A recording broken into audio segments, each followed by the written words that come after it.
Hi, and welcome to the Vulgar Display, a podcast live from the Barn Office. You got the Mox here, and I'm joined with Jeff from A Symphony of Punches and Forever Not Waving But Drowning. Jeff, how are you tonight, man?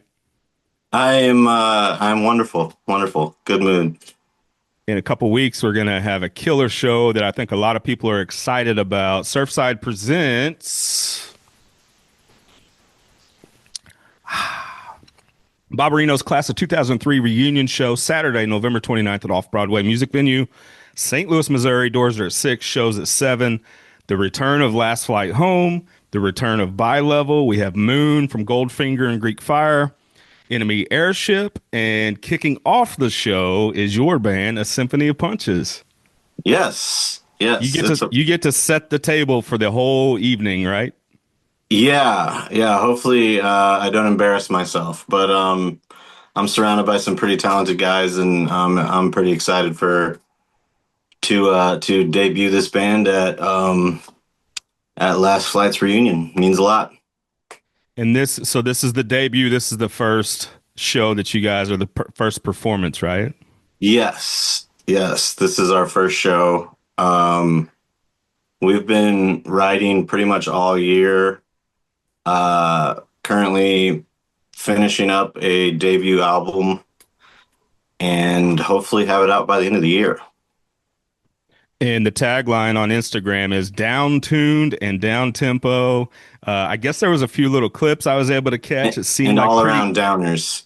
and just downers in general, Debbie Downers. It sounded like it's kind of like an atmospheric kind of project. Like who would you like? What can the audience expect?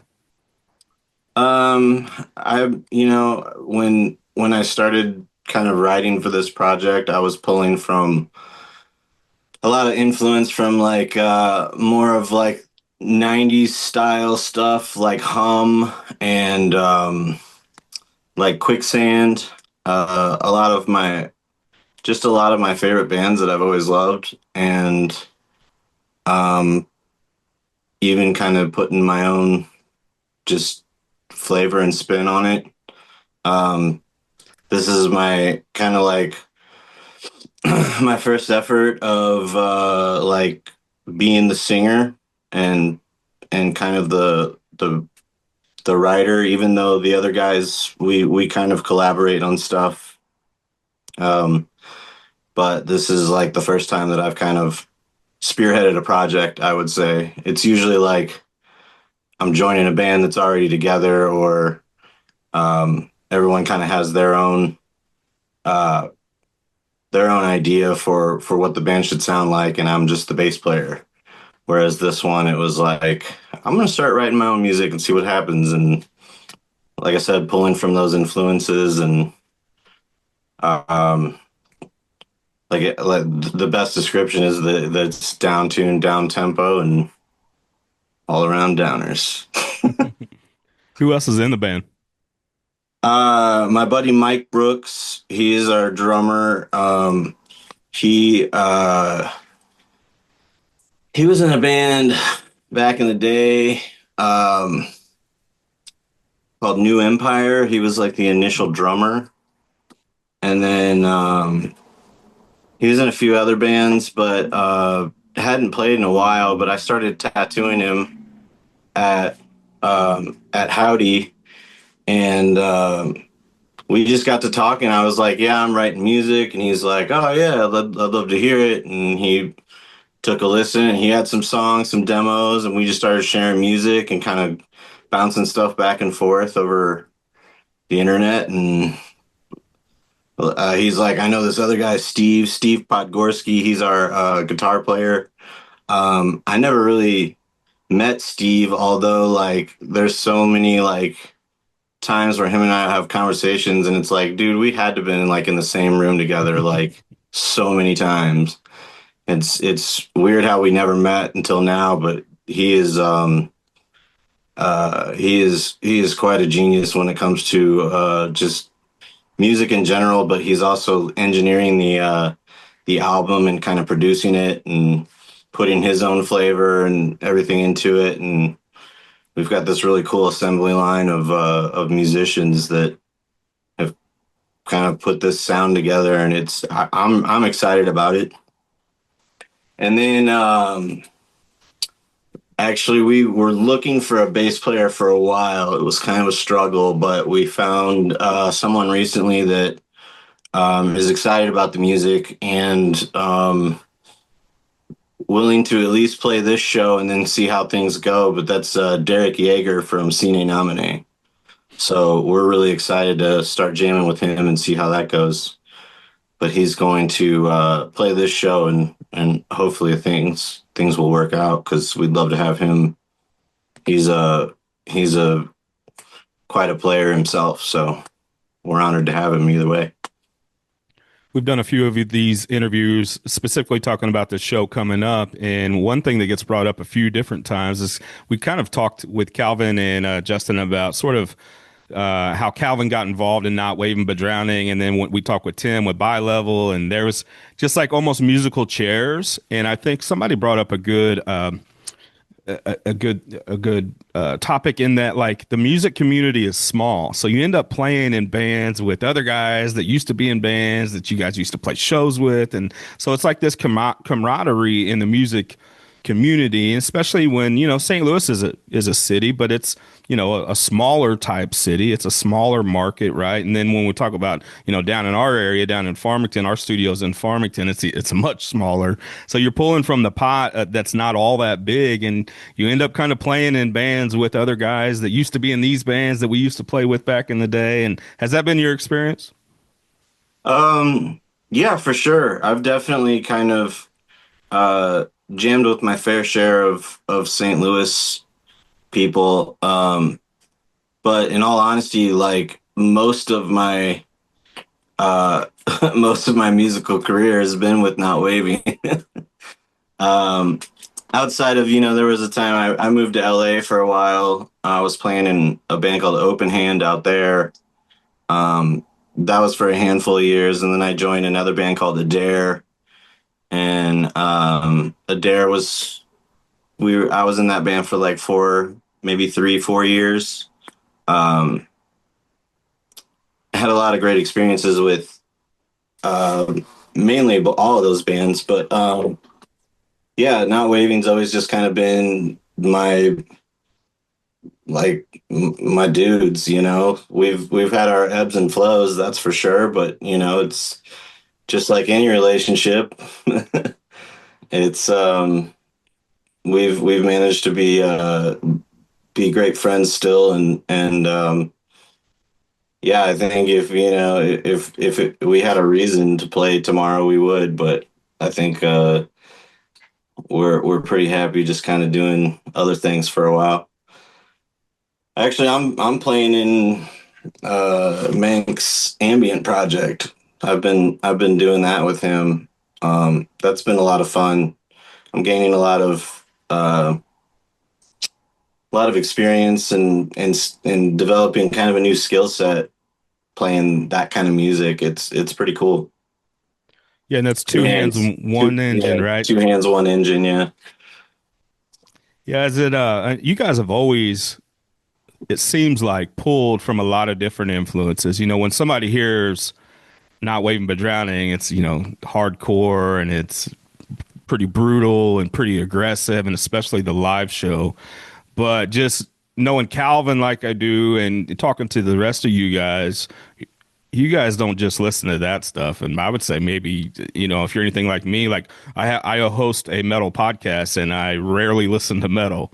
But it's ingrained in me, it's in my blood. It's in my DNA. It's what I listened to when I was, growing up as a teenager. But what Mank said when we were talking to him was that you had a punk background. You kind of brought the punk to Not Waving, with No Effects and MXPX and some of those influences. Yeah, I mean, I wouldn't necessarily label myself as the hugest MXPX fan, but I am going to see them tonight. Uh, but nonetheless, it's going to be a nostalgic show. But yeah, punk rock. I mean, one of the first cassette tapes I ever got a hold of was a Sex Pistols tape that I stole from my sister, who's 8 years older than me. So this was like back in the '80s. I'm like at 9 years old singing Anarchy in the UK. Had no idea what the fuck anarchy was, but Or the UK. yeah, or the UK. It was, but it was catchy as shit, and I just love the attitude of it, and I've always been drawn to it.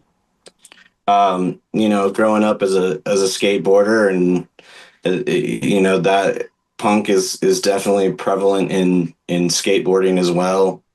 Um, but not waving for whatever reason, they hit me at a time where I was like kind of scratching the surface of hardcore, and didn't really ever have, until not waving, I never really had a strong interest or even background in metal outside of maybe like Metallica and like White Zombie. I listened to a lot when I was a freshman in high school, but um, it was punk, and then kind of started getting into more hardcore, like Inside Out and Harvest and Snapcase and Refused were like huge on my list. And when I saw Not Waving, I was like, that band is awesome.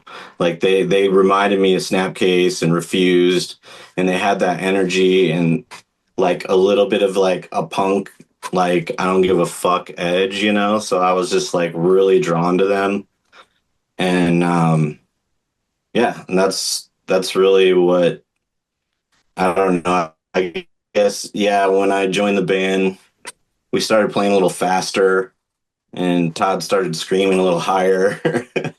So I don't know. I wouldn't take credit for that by any standard, but like for whatever reason, like we got pretty charged, and even more experimental, and bringing kind of like Fugazi-esque bass lines into it, and I don't know. That's a fun band. That's for Yeah, and a sure. lot of people talk very highly of Not Waving But Drowning, and our podcast being one of them. We can't sing the praises enough.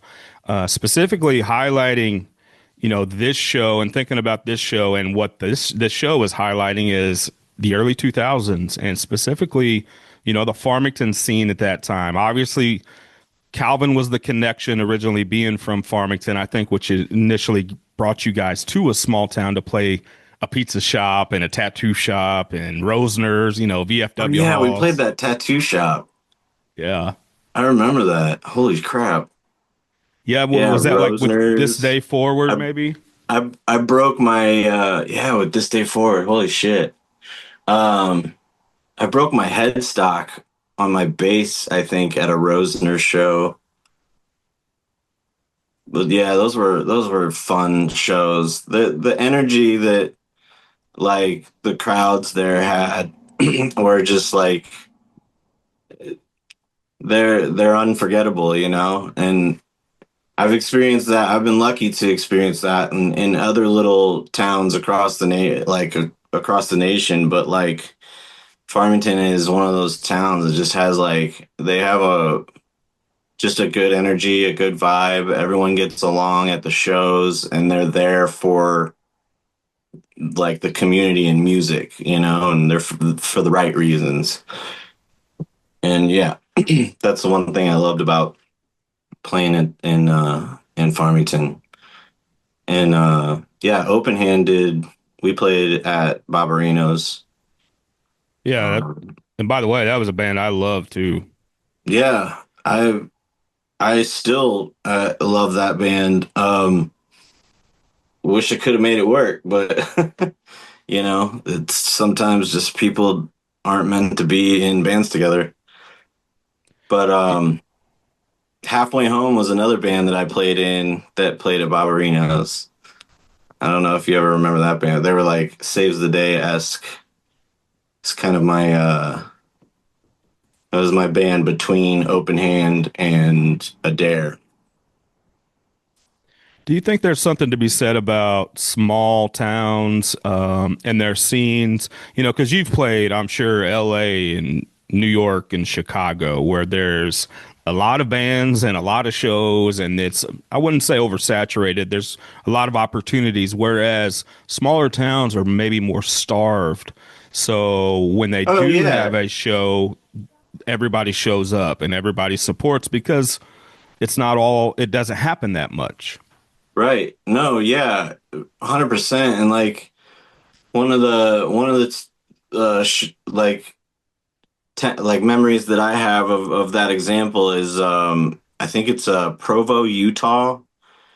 Um, or it was like a city outside of Provo that Open Hand would play, and like it was a smaller town, but for whatever reason we'd play there, and there would be 600 kids that would show up, and like there'd be portions of the set where like people are falling all over our amps and like jumping off of my bass cabinet, and it's just like that energy is just insane. El Paso, Texas. I remember a dare or not a dare, not waiting but drowning. There were a few shows that we played down there where, kids were just falling all over themselves while we're playing, and it was like, we couldn't get that energy anywhere else. You know what I'm saying? And same with, again, Farmington, there were shows like that there, and I mean that's why I end up throwing my bass across the floor and snapping the headstock off, is just because there's just like that connection between what you're playing and the crowd and just the moment that you're in, and being young and obnoxious helps too, but yeah, those were the good old days for sure. I think I probably know the answer to this, so it might be a dumb question, but floor shows, it seems like there are some musicians and bands that absolutely love them, but they can be very unpredictable. You're talking about, the audience basically being a part of the show. And at Barbarino's, one, it was so small. Two, it wasn't a music venue, so there were no lights, there was no stage, nothing like that, not even professional sound. It was literally a pizza joint that was very small. And I will say too that they would continue to work and deliver pizzas while a show was Yeah, I happening. remember that. So some of that unpredictability, is that something that you guys embraced and enjoyed? Oh, 100%. I love it, man. Like it's almost what makes it, like, it just makes it more fun being a part of the crowd rather than like being above the crowd. And like, I mean, I enjoy, being on a big stage and having the production and everything too, but I think when it all boils down, like even like places like Sinkhole now, it's awesome to go see a band there, and like you're just staring right at the singer while he's screaming or singing, and you even have to like walk through the band to go use the bathroom. It's just there's something just so much more like it feels like you're just on the same level. You're not. It just I think it just brings the audience and the band helps them connect even more. The mic is the separation, like I have a mic and speakers and the amps and everything. Like this is this is my art, and I want you to be in front of me and sharing it with me instead of like, above you, singing down to you. And then especially in like a punk rock atmosphere, like it just makes it that much more fun because everyone's just climbing all over each other to get to the front and singing along, and it's a good time. Floor shows all the way. Oh, definitely. That's why I thought it maybe might be a dumb question. No, maybe not at maybe that's all. a question to ask somebody else because that seemed pretty obvious to me. Yeah, I mean, like I said, and the other thing too is like you don't feel as much pressure, I think. Um, because again, you're like on the same level for whatever reason when you're like on a big stage and there's lights on you and you're like peering out into this like basically like dark red sea, and you can't really see anyone. Like you kind of feel a little more pressure to like perform perfectly, and like if you yank your fucking cord out of your amp or anything like that. And there's like, there's a time limit and you have to do everything. And like, it's like panic mode and you're having technical difficulties in front of like a 12,000 people or 1,200 people. It just puts that pressure and like, it makes you be professional. Whereas like when you're just playing a show for fun in front of a crowd of, you know, 30, 40, 80 people that are all just kind of standing in the same room, I think it just takes the pressure off and makes it that much more fun to just like let loose and perform and just see what happens. Did you And guys get a sense of loyalty from the fan base in Farmington? Because it seemed like you represented us in a way. I know you guys are primarily a St. Louis band, but it seemed like you, like I said, kind of represented us and that you were ours. So sometimes the fan base can take like a little bit of ownership with the no, band. yeah, for sure. I mean, I think Calvin is definitely the catalyst of that because um, I think it's one of those things where you see it, like somebody from your hometown or your high school, like that you're like, dude, that guy's talented. He's going to do something one day. And then he joins a band in, St. Louis and then, goes on tour with Papa Roach and touring with bands like, Dillinger Escape Plan and all these other remarkable bands that we got to share the stage with and to see like that kid that you saw, in junior high playing drums and then through high school. I mean, I don't know his whole story of the circle of friends, but I just feel like watching someone from your hometown kind of go on and do something really rad. Of course, you're going to latch on and be like, hell yeah, like this band rules. I mean, yeah, for sure. Farmington is the shit. Speaking of last Yeah. flight, we mentioned it on the jump here. Last flight home reuniting for this show. That's special for a lot of people. Bi-level also, and I know Bi-level played last year, but this is the Songbird era with Tim Hardy, who's from Farmington. Yes. It's that lineup, so there's a lot of connection to this area on this show. But talk about both of those bands because I know obviously you're friends with them and we're around a lot of shows that you guys played together. Yeah, Adam Barr and I actually played in a Saves the Day cover band with Joey O'Farrell, like, and Calvin and Rusty. So I've kind of been in a band with all those dudes. Um, Except we were doing Saves the Day covers.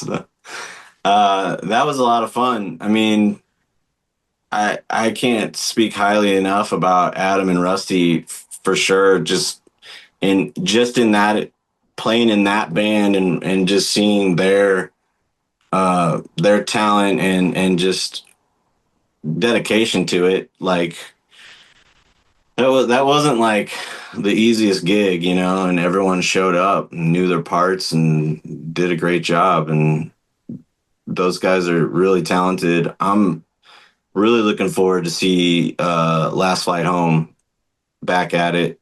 Um, I feel like all those guys have kept up their chops and if anything have gotten better.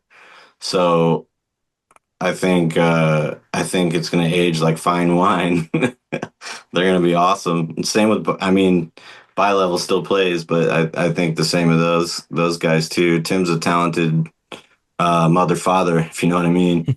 Um, but yeah, he's quite a talent too, and those guys are going to crush it as well. I'm glad they joined the show. I was happy to see that. This past year, Not Waving played Furnace Fest, Yeah, yeah. which is quite a trek, one, but two is a special festival for hardcore, uh, punk, metal, all the genres. What was that like for you guys? I was really beside myself. especially when we got there and just started like seeing all these familiar faces and kind of in the back of my head, I'm like, none of these people are gonna remember who the fuck I was, but like there was some pleasant surprises to be like, like people that remembered and it was like a kind of like a punk rock high school reunion. Um, Seeing some of the old dudes that we toured with and um like Jeff and Poison the Well and I mean I keep up with the Seosin guys, but they were there. Catching up with those guys was cool. Yeah, it was again like I just seeing all these familiar faces and old faces and everyone's still like we've kind of lived parallel lives, you know. Everyone's got kids, but they're all still punk and hardcore and still listening to the same damn bands after all these years, which, I'm for sure guilty of. You know, several of those bands, you're talking about Dillinger, and I know you guys played with Converge a lot. They ended up sort of defining a genre and really kind of being the flag wavers for a certain sound and a certain, I would say also, a DIY kind of spirit, especially Converge, right? Because they do Oh everything yeah. themselves. And you being around for the early years of that, were you able to feel that? Were you able to feel that those bands had something special? And are you surprised that even all these years later, they're still at it and they're still maybe better than ever? Um, I don't know if like surprise is a word. It's like I'm just really stoked that they're still around, you know? Like I definitely like because the surprise doesn't happen because I saw how passionate they are. Because I am as well, but they're also like way better and like just have like they're just great bands, you know, and they've established their fan base and they've established their sound and but the drive like Jacob Bannon from Converge, I mean, that guy is an incredible artist and it just seems like he's nonstop, you know. He's got like a Substack where he, has like this diary where he just like they're really good reads, but it's just like the way he just describes stuff. It's like, man, yeah, this guy just doesn't turn off, you know. And it's the same with like Kurt Ballou and Ben Wyman from Dillinger. They're just they're 24/7. It seems like just music and being an established musician and having that as the opportunity to have that as a career is also helpful. But yeah, I feel like I'm getting off track. What was the question? I have uh, no idea. I guess just maybe if you felt that there was something special in the air oh with yeah, with special those bands. about those bands. Yeah, I mean the one that I'm so grateful that they're still around and doing it, and it's because like they're just the best people on the planet is Poison the Well. Like the guys in that band are I just like they're just genuinely great dudes, and then on top of it, I love their band. Like before I actually had the opportunity to tour with them and meet those guys, I was a huge fan. And it's always kind of like one of those things you're like, oh God, like I'm gonna tour with these guys and they're just gonna end up being fucking dorks or assholes and like it's gonna bum me the fuck out on their music. But I never did, and they just knowing them and then also loving their music has just made them fantastic. And seeing them play at, I mean, I'm getting chills thinking about it, but their performance at Furnace Fest was unbelievable. Like I've never been in a venue that there was that much energy flying around and like that band was so charged and that crowd was so electric. It's just undescribable. They're just I can't say enough about that band. They're incredible. But yeah, the bands that were around back in the day, I'm stoked they're still around. I'm stoked hardcore's still around, and I think it's stronger than ever, really, because you got so many like bands like Turnstile and Knock Loose and all these bands that are bringing, those influences to the forefront. I think it's pretty cool. Do you want to talk about the time Coheed and Cambria opened for Not Waving But Drowning? Yeah, man. That was back when we were huge. No, we played in in Springfield at the Juke Joint Hmm. with I think Bloodlit. It was us, Bloodlit, and Coheed. And Coheed, I think if they did have an album out, it was their very first one, but I don't even think they did. I think they just were kind of scooting around the country with I think there was like a release on a Victory sampler where they had a song on it and their album was just about to come out. Um and I was actually super hyped on it because I heard that sample. I heard that song and I was like, this band's cool. They sound like Rush. Um but yeah, it's that's pretty funny. Do you put that on your resume? I should if I ever filled out a resume. I used to be in a pop punk band called Dig Dug, and Alkaline Trio opened for us at Okay. Creepy Crawl, and that was because they didn't. I don't even think they had an EP out yet, but they Wow. were. It was like one of their first shows outside of Chicago. We were big. The guys in Dig Dug were big slapstick fans, which was like Dan's old band from Dan from Alkaline Trio. So we were like, yeah, let's book a show with them. It'd be awesome playing with X Slapstick. Anyway, that's my other story about that. I know it's easy to just a couple more. We'll get you out of here. I know you got some plans tonight, but um, do you think like if Not Waving could have held on for a couple more years, do you think do you think labels would have been involved, or do you think the necessary things that needed to happen to sustain, do you think that would have came along? Because it seemed like you guys were just on the verge of that. And I know, it's easy to kind of armchair quarterback it like all these Yeah. years later, but do you feel like you kind of just missed out on making your music career be your full-time career? Um, no, I don't know. It's hard to say. I feel like I feel like every band I've been in, there's been moments where I've been like, oh man, like, this could be the time, where we can kind of break through and I can make this a career. But then like you start to really understand when you're trying to get to that point, you really start to understand how steep of a climb that is.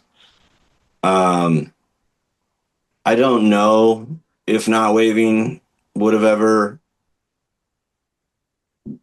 like attracted that kind of attention. I always felt that we were always kind of like we were always a little more of an acquired taste for some reason, which didn't bother me. I liked being a little bit of an outsider when it came to, um, you know, what people expect of us. Um, but yeah, it's hard to say. The music industry is hard, and I think if Not Waving would have had the chance and got caught up in labels, we would have probably just ended up where we were anyway. Um, because it's just a hard business, and I think we were already pretty burnt out, and or I mean, that's my take. I was going through some shit, and Calvin was going through some things, and he ended up quitting, and I ended up quitting, and then it just kind of that was the first time. But then we got back together and did numerous reunion shows, and then um, that's here nor there. But yeah, music's tough, man. I would have I would have loved to, but um, I just wanted to get out of St. Louis at that time in my life, and I saw a window to do it, and I took it. We need to shout out Howdy Tattoos, right? Where you are an artist. And I want to also shout out Thank you. my other co-host, Anthony Hedrick. A friend of ours passed away. He was a huge Hatebreed fan. And you actually, you Oh did, yes. you did the tattoo, the memory tattoo of my friend on my other friend, Anthony, who's my co-host, with the Hatebreed flames. So thanks for That's doing right. Of that and course. talk about your tattooing. Yeah, I've been tattooing since 2009. It was kind of like I felt like after I stepped out of music, I thought the next logical step was tattooing. When I wasn't uh playing music like on the road or whatnot, I was excuse me, I was doing caricatures and portraits at amusement parks, and I've always just had my hand in drawing and art, and decided that tattooing would be something that I'd take a stab at, and I've been doing it for 15, 16 years now. And yeah, we opened me and a couple business partners and friends of mine, Brian Davis and Andy May. We opened Howdy Tattoo in July of 2021, and we have a staff of 9 artists, and every single one of them uh, kick ass and keep me on my toes. But yeah, I love it. Come visit us. We take walk-ins every day of the week, except Sundays. But if I'm around, you can come talk. And that's on Instagram. You're on Instagram. A Symphony of Punch is on Instagram. So I would say that's where they can find most of it. And then also, we're looking forward to that a Symphony of Punches record coming out soon. And specifically excited about Surfside Presents Barbarino's Class of 2003 reunion show, Saturday, November 29th at Off Broadway in St. Louis. The return of Last Flight Home, the return of Bi-Level. We have Moon from Goldfinger and Greek Fire, Enemy Airship, and a Symphony of Punches. Jeff, thanks so much for the chat this evening and looking forward to the show. Hey, man, I appreciate you having me anytime. And also, I forgot to mention that you and Calvin actually did an interview for the Vulgar Display podcast. That's right, with Mike Sullivan, Russian Circles. Yeah, which I was aware of that band and was a fan of that band. I didn't realize that Mike was from St. Louis. Yep, Mike and Dave. Yeah, and you actually had played in a band with with Mike, right? Yeah, Dig Dug, the band that Alkaline Trio opened for, Okay. was the band that that they played in with me, and we were like no effects kind of pop punk, Dillinger 4 kind of stuff. Yeah, and so because we also interviewed Pelican, which was part of that show package, and we were kind of I don't know if we were on a time crunch or we I don't know we couldn't squeeze the interview in, and I asked Calvin, I said, hey, would you be interested in helping with this interview? And he said, well, Jeff was in a band with Mike, so it was just sort of cool how it all worked out. You guys did an awesome job, and I know Sergeant House appreciated it, the band appreciated it, and I think you guys Oh went to the yeah, show.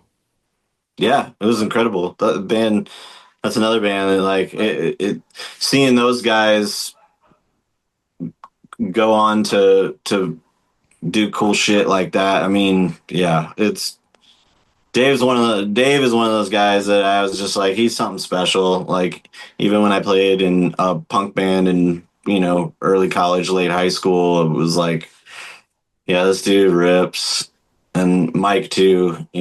So I'm proud of those boys. All right, man. November 29th, Saturday at Off Broadway. We'll catch you there. Thanks so much for doing this again. Yes, I'll see you there. Thank you, man.